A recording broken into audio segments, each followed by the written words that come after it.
उमर साहब ये बताइएगा, आपने खबर दी है कि डकी भाई जो मशहूर यूट्यूबर हैं जिनका नाम है पाकिस्तान में, उनको और उनकी बीवी को गिरफ़्तार किया है। कौन सी पुलिस है जिसने इनको गिरफ़्तार किया है, क्यों गिरफ़्तार किया, इन्होंने ऐसा क्या किया है?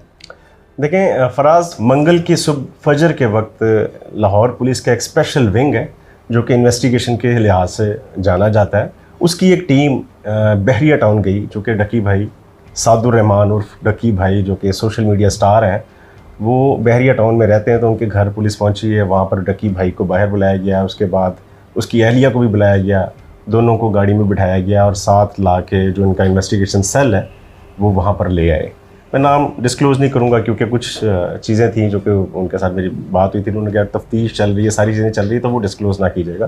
तो वहाँ पर ला के उसको बिठाया गया और तफ्तीश शुरू हुई। तफ्तीश इस बात पर की गई कि डकी भाई की जो वाइफ है अरूप जतोई, उसके इंस्टाग्राम अकाउंट पे एक ऐसी पिक लगी थी जिसके अंदर वो वेपन के साथ गाड़ी के अंदर बैठी हुई है। और ये उन्होंने पिक उस वक्त लगाई थी जब लाहौर के अंदर, बल्कि पाकिस्तान के अंदर, एक बड़ी सियासी जमात जो प्रोटेस्ट कर रही थी, हुकूमत मुखालिफ नारेबाजी कर रही थी और एहतजाज में लोगों को उकसा रही थी। तो वो उन्होंने ये तासुर देने की कोशिश की थी कि ये उनके साथ हैं और वो बाय हुक और क्रुक उनको अपनी बात मनवाएंगे। तो ये अरूप जतोई ने ये मैसेज देने की कोशिश की थी सोशल मीडिया पे। तो इसलिए पुलिस अरूप जतोई और डकी भाई दोनों को उन्होंने उसके घर से पकड़ा, ला के इन्वेस्टिगेशन सेल में बिठाया, दोनों को अलग-अलग कमरों में बिठाया। जब वहाँ पर सवालात हो रहे थे और जिस तरह आपने बताया कि अलग अलग कमरे में बिठा के तफ्तीश की जा रही थी, तो उसके बाद जब कंपाइल किया जाता है और पूछा जाता है कि ये स्टेटमेंट इसकी है, ये स्टेटमेंट इसकी है, तो उस वक्त इनके क्या तासुरात थे? क्योंकि जब आमने सामने इंसान बैठा हो और उसके सवालात जो हैं जो उससे पूछे जा रहे हों उनमें भी तसाद पाया जा रहा हो, तो क्या इनकी तरफ से तासुर थे?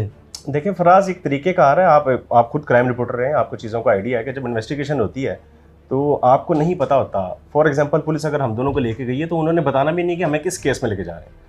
लेके जाएंगे, आपको लहदा रखेंगे, मुझे लहदा रखेंगे, फिर दोनों के आगे सवालनामा रखा जाएगा, फिर बताया जाएगा कि आपने ये गुनाह किया। इनके साथ भी ऐसा ही हुआ।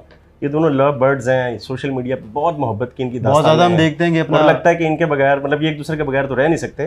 तो वहाँ पर भी इनको एक झटका ये तब लगा जब पुलिस ने एक को लहदा कमरे में बिठा दिया और इसकी वाइफ को लहदा कमरे में बिठा दिया। दोनों के आगे सवालनामा रखा गया, एक इंस्पेक्टर लेवल का ऑफिसर दोनों के सामने बैठ गया, उन्होंने सवाल किए कि ये क्या क्या हो रहा है। तो जो जवाब आते कि उन दोनों के बाद फिर जो सवालनामा है पहले उसको कंपाइल किया और फिर दोनों को सामने बिठा दिया। और उनसे कहा गया कि तुम इस सवाल का ये जवाब दे रही हो, तुम इस सवाल का ये जवाब दे रहे हो। तो वो दोनों एक दूसरे के पहले सवालिया नजरों से देख रहे थे, बाद में एक दूसरे को कह रहे थे नहीं तुम झूठ बोल रही हो।